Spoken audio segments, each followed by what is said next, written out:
Easter is what happens when God brings life out of death. About 8 years ago, on a summer evening, July of 2014, this young woman, Morgan Lake, was on her way home. She is a resident of Maryland and was driving home across the Chesapeake Bay Bridge. As she was approaching the bridge and the toll station that would allow her to make her way home, she began to slow down, and she looked out to the west and realized it was one of the most perfect evenings that she had ever seen. As the sun was going down, the weather was hot in summer, but not too hot that evening, and she thought about how perfect everything seemed. She saw the tail lights in front of her. She began to apply her own brakes and to draw to a stop so that she could wait her turn. And when she finally came to a full stop, she glanced in the rearview mirror, as we all tend to do when we come to a stop, and she realized that she was about to be in the middle of an absolute disaster. Because there was a tractor trailer that was barreling down on where she was stopped, and the driver, whether he had passed out or fallen asleep or was simply not paying attention, had not begun to apply his own brakes at all. And she realized in that moment that all that she could do was to grip the steering wheel as hard as she could, close her eyes, and brace for impact. And that's what she did, and no sooner had she closed her eyes that she felt as if she was in the middle of a clap of thunder. Everything shook. The windshield and the back windshield and the windows began to shatter, and though she had the tires locked up from cramming her foot on the brake as hard as she could, she felt herself propelled forward with a great force, first into the vehicle in front of her and then off to the right. And she looked and she saw that she was heading straight for the safety rail and the open waters beyond. And she thought to herself, anything but the water. Anything but the water. But when she looked up, she saw that the rail had given way. The front of her car had already gone over, and the rest of it followed, and she was going down and down and down, 40 feet, plunging into the cold waters below. Now, the situation that Morgan Lake was facing that morning, or that evening, I should say, should have meant certain death.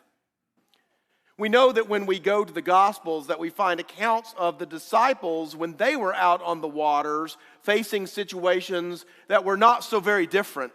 We think about the story of when Jesus was asleep in one end of the boat and the storm came up so hard that the waves were crashing over the side and threatening to swamp the boat, and the disciples were gripped with a kind of animalistic fear. We also remember the time again, a very different night, when the waves were sore pressing against the boat. They could not make headway, and they looked out and they saw the Lord coming to them on the waters. But we also know that when we read those stories, that in both of those instances, Jesus proved that the power that God had given him for life over death was powerful enough even to still the winds and the waves. And so we read about how when the disciples in that first instance were so gripped with fear that they grabbed the Lord and they shook him awake and they said, Jesus, do something, we're about to die. That he stood up and he said to the wind and the waves, peace, be still, and everything was calm. And we know too how in the second story, when Peter, realizing that it was the Lord who was coming to them on the waters and the waves, leapt out of the boat, so excited was he, and ran to Jesus, until like Wile E. Coyote, he looked down and realized he wasn't running on solid ground anymore. And he began to sink.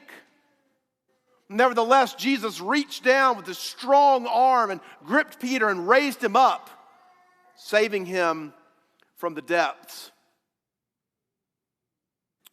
That evening in the Chesapeake Bay, Morgan Lake was in a vessel of her own upon the waters, except her vessel was never even meant to float. So that when her vehicle hit the bay, it began to sink immediately, water rushing into the windows. She strained against the seat belt, desperately trying to get out, her animal primal brain taking over, but because she was straining against the seatbelt, it would not unlatch. So on the one hand, her body was fighting against the belt. On the other, her right hand was trying to unlatch it. She was not getting anywhere. The water had filled up the car and was beginning to fill up her lungs. She said at that moment she cried out in the silent recess of her heart, "God, save me. Save me." And no sooner had she made that silent cry than a miracle happened.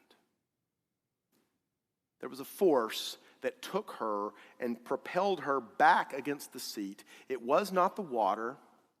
It was not the car itself.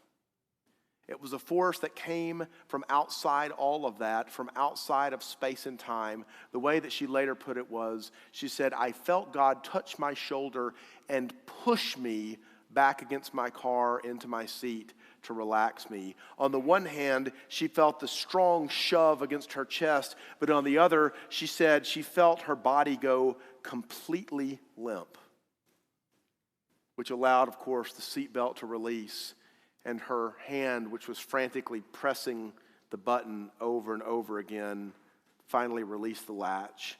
And just like that, she was free. She pushed herself out of the broken driver's side window and surfaced, swimming to safety. Now, all of the media outlets of the Middle Atlantic region were fascinated by this story of her survival. And so they all wanted to sit down and interview her, interview this girl who, through her courage and her grit and her persistence, had saved herself. And when they all began to sit down with her to interview her, she kept saying to them, "It wasn't me. It wasn't my grit. It wasn't my courage. It wasn't my persistence that saved me. It was God." As you might imagine, that wasn't the story the media outlets wanted to hear. So as they began to publish her story, they kept editing the God parts out of it. And so Morgan and her family kept having to tell the story again and again and again. And as they told it, they talked about the memory verse that their family had, a verse that has been personally important to their family for years, from Numbers 14:17, which says, "Now may the Lord's strength be displayed, just as you have declared." And Morgan reported that when she surfaced, when she came up like a bobber, when her head surfaced from the water, all of a sudden this verse that had been so important in her family for years came rushing back to her all at once. And it was as if God himself was saying to her, "Now may the Lord's strength be displayed in your salvation, just as it has been declared." For Morgan, that verse was made real to her when God, as he did with the disciple Peter, reached his arm down into the water and raised her up out of the depths. One of the questions that Christians have when they begin a serious study of the Gospels is why there have to be miracles at all. I mean, if salvation is about the death and resurrection of Jesus, why do you need the miracles? I mean, they seem like just a complete waste of time. Right? I mean, terribly inefficient. I mean, why does Jesus need to grow up and not get baptized until he's 30 and then carry out this kind of painstaking 3-year ministry where he's got these disciples who just don't get it, and he's got all these people who are constantly pressing around him, not letting him rest, not letting him pray, and it's just one after another. They all need to have their needs met. I mean, why did he need to do all of that? If the punchline, if the grand finale was the cross and the empty tomb of Easter, why mess with the miracles? Have you ever thought about that? You know, there are times in our lives, not often, sometimes only very rarely, and usually only fleeting moments. But there are times in our lives when we get a glimpse of the world as it should be. Might be when you're with your best friend and you share a meal. You get to the end, you finish the bottle of wine. The conversation has been so good. You've been finishing each other's sentences all night long. You part with a hug or a kiss. You say goodbye and you walk away and you realize that is a perfect friendship. It doesn't get any better than that, you know. Not friendship in its incomplete and broken forms like it usually is, but friendship the way it's supposed to be. Or it might be when you're with your husband or your wife and your kids or your grandkids one evening at home, you're having game night, and you sit around and you've played Monopoly or Scrabble or whatever it is, and nobody's fought. You know, and the cheesecake was just right. The raspberry syrup on top's never been better. And you get done at the end of the night and you're like, that is what family is supposed to be. Not the incomplete, broken version of it that we experience most of the time, but as it should be all of the time, right? Or maybe it's a moment that you've experienced completely by yourself, on top of a mountain or a hill, on the bank of a river or a lake. You're sitting there in the evening, the sun is going down, and you look out and you say, God's creation is perfect right now. It doesn't get any better than that. Not as I experience most days, but as it should be all the time. You know what the miracles are? The miracles are larger versions of that. The miracles are, we might even call them, windows into heaven. Not the way life is usually lived, but that the way life should be lived all of the time. When Jesus performs a miracle, he's opening up a little window and saying, this is what's coming. This is the way that it will be on the day of days. And we know, don't we, if we turn to the book of Revelation, that it tells us that there will come a day when death and when crying and pain will be no more, for the former things will have passed away. And if that is the case, then what is happening when Jesus is healing the blind, when he is raising up the sick, when he is casting out demons is, he's saying, I'm giving you a preview of what is coming. Pay attention. There was even a time when Jesus said this himself to the disciples of John. John the Baptist, for whatever reason, had, in a moment of doubt, asked himself the question. The very one who had baptized Jesus had asked himself the question, is it really him? Is he really the Messiah? And he had taken two of his own disciples and had sent them off to Jesus to find out. And they had gotten to Jesus. And they had said, are you the one who is foretold? Are you the one about whom the prophets preached and spoke? Are you the one who all this time has been coming? Jesus didn't say, yep, it's me. You got me, guilty as charged. Instead, you know what he did? He pointed to the miracles. He said, you go back and tell your master John. Tell him what you've seen and heard, that the blind receive their sight, that the lame walk, that lepers are cleansed, that the deaf hear, the dead are raised up, and the poor have good news preached to them. Jesus is bringing in a kingdom, and every time he enacts a miracle, he is opening up a window onto that kingdom. He's giving us a taste, a foretaste, a preview of that which is to come. He's giving us life. Not as it's actually lived, but as it's always meant to be. Well, if the miracles are the little windows onto heaven, then what we experience on this Easter Sunday and what we hear about from Matthew chapter 28 is the great big plate glass window onto heaven. It is God having saved the best for last, all the little miracles adding up to the great big miracle at the end. And so we read that the women go to the tomb on Sunday morning after the Sabbath is ended, but they find that Jesus is not in the tomb, that the stone has been rolled back, that there is an angel who is seated upon it, and that angel says to the women, do not be afraid, For I know that you seek Jesus who was crucified. He's not here. He is risen, as he said. Come and see the place where he lay, and then go quickly and tell his disciples that he is risen from the dead. And behold, he is going ahead of you to Galilee, and there you will see him." Scripture says that the women were afraid, they were terrified, but at the same time they were filled with a sense of joy and of excitement. And so they turned around, and with that entire hurly-burly of emotions just kind of roiling around in them, they ran back to find Peter and the rest of the 12. And indeed, their joy proved to be justified. For Jesus himself appeared to them and appeared to the disciples and continued appearing to them and many others over the 40 days of his resurrection before he ascended into heaven. Indeed, if God's intention through the miracles is to show us a window into heaven, then he saved the best for last. For as the Apostle Paul tells us, the last enemy to be defeated is death. Death is our greatest nemesis. Death is that which stalks us all the time. There is not a month that goes by. Indeed, for most of us, there is not a week that goes by that we do not think about it, whether it be our own health situation and the prospect of our own death, or that of those around us, those whom we love.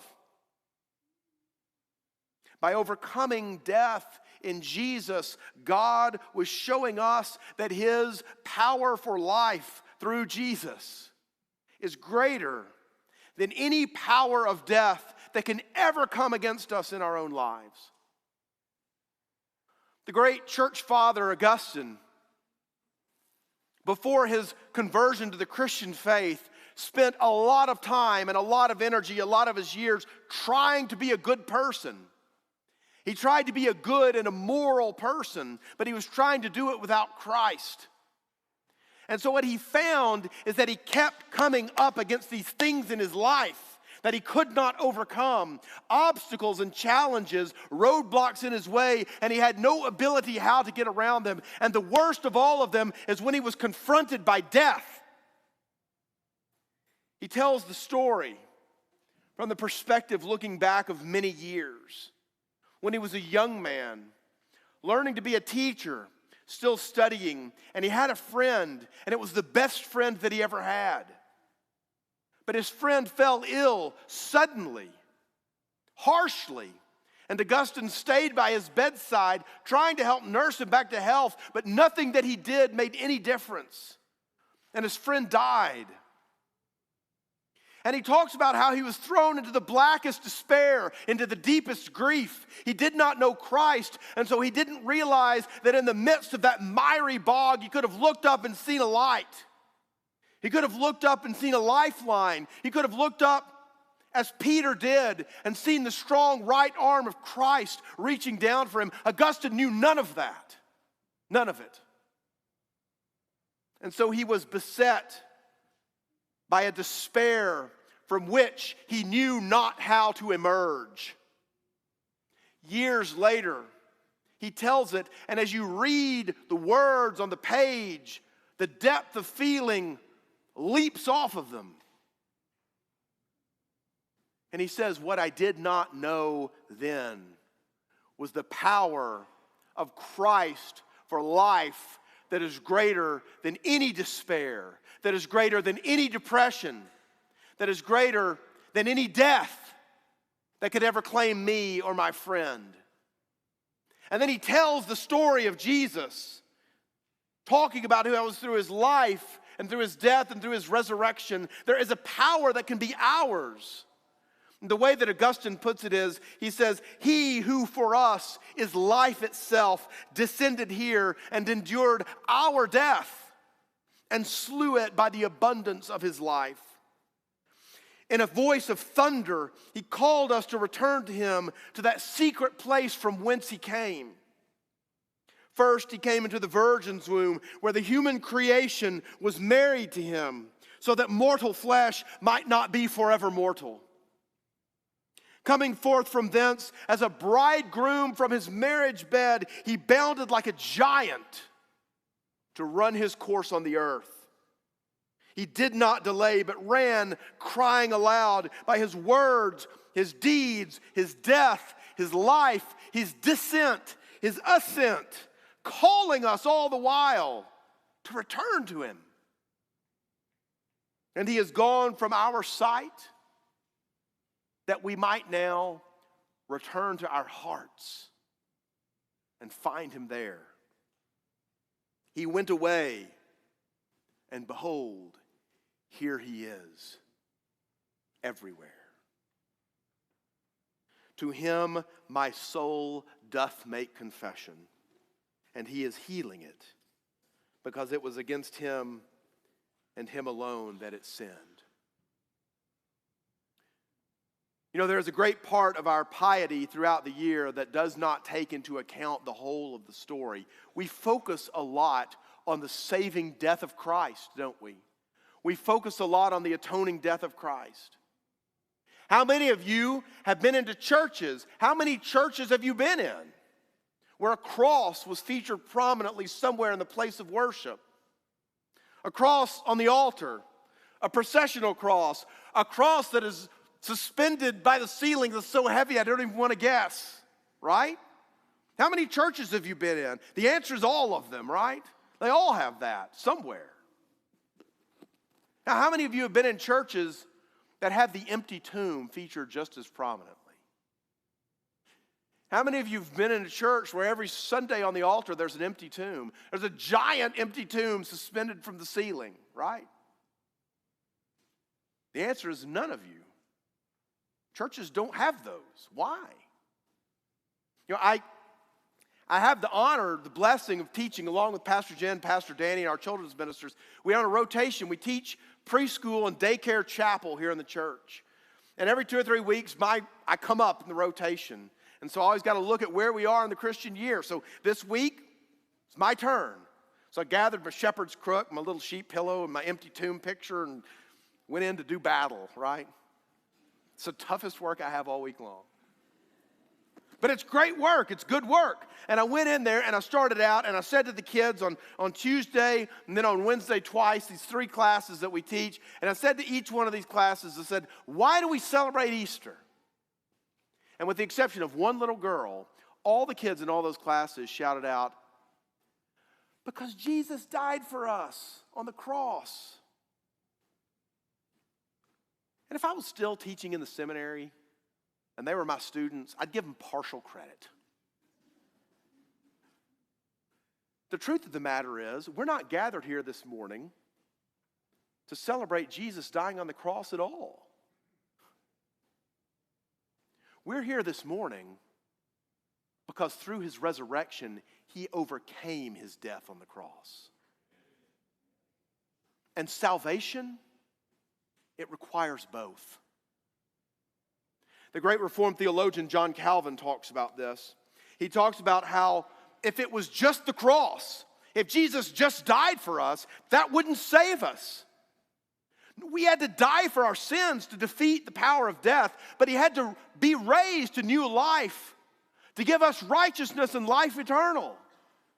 The way that Calvin puts it is, he says, for how could he by dying have freed us from death if he had himself succumbed to death? How could he have acquired victory for us if he had failed in the struggle? You see, Calvin says that the crucifixion and the resurrection are like twin sides of the same coin. You have to have all of them. We can be forgiven because Christ died for us. That is what forgives our sin. It's what defeats death. But in order to have life out of death, we have to have him raised from the dead too. It is only by that means that we can live eternally. Miracles still happen today. They happen because the Holy Spirit that was unleashed upon the world has never gone away. The little windows into heaven that Jesus opened up, they get opened still. The great big window, the greatest miracle of all, is the miracle of Jesus' resurrection from the dead.